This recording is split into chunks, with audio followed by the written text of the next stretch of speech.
ជំងឺឆ្អឹងក្នុងឬឆ្អឹងក្នុងដែលយើងហៅជាទូទៅគឺជាជំងឺដែលមានតែនៅមនុស្សប៉ុណ្ណោះ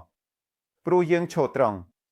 ហើយមនុស្សដែលឈរត្រង់នឹងមាននានាការខ្ពស់សម្រាប់ឆ្អឹងក្នុង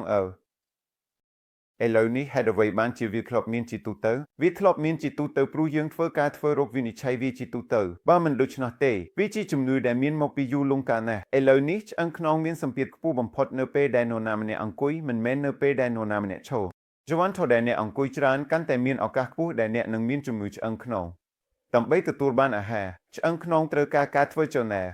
ដូច្នេះអ្នកណាដែលអង្គុយជាប់ជានិច្ចរយៈពេលយូរនឹងបន្ថយការផ្គត់ផ្គង់អាហារទៅឆ្អឹងខ្នងពួកគេដាក់សម្ពាធខ្ពស់បំផុតលើឆ្អឹងខ្នងហើយទី3គឺសាច់ដុំរបស់ពួកគេខ្សោយដូច្នេះពួកគេខ្លាចជាអ្នកដែលងាយរងគ្រោះគួរតែយល់ដឹងពីមូលដ្ឋាននៃវិទ្យាសាស្ត្រ Economics ដែលមានន័យថាតើពួកគេគួរអង្គុយយ៉ាងដូចម្តេចតើទម្រង់រាងកាយគឺយ៉ាងដូចម្តេចហើយតើពួកគេគួរធ្វើការក្នុងមុខមួយនៃអេក្រង់កុំព្យូទ័រយ៉ាងដូចម្តេចដើម្បីឲ្យរាងកោងទាំងអស់នៃឆ្អឹងខ្នងដូចជារង្វង់កោងនិងរង្វង់កោងចង្កេះត្រូវបានថែរក្សាឲ្យបានល្អនៅពេលធ្វើការគឺហៅថាវិទ្យាសាស្ត្រ Economics ហើយក៏ធ្វើការដង្ហើមសម្រាប់ខ្លីផងដែរនោះគឺម្ដងក្នុង1ម៉ោងឈរឡើងពីកន្លែងរបស់អ្នកហើយមានការដង្ហើម8ដែលបានពិពណ៌នាដើម្បីការពារបញ្ហាទៅកាន់តំបន់ឆ្អឹងខ្នងទាំងនេះ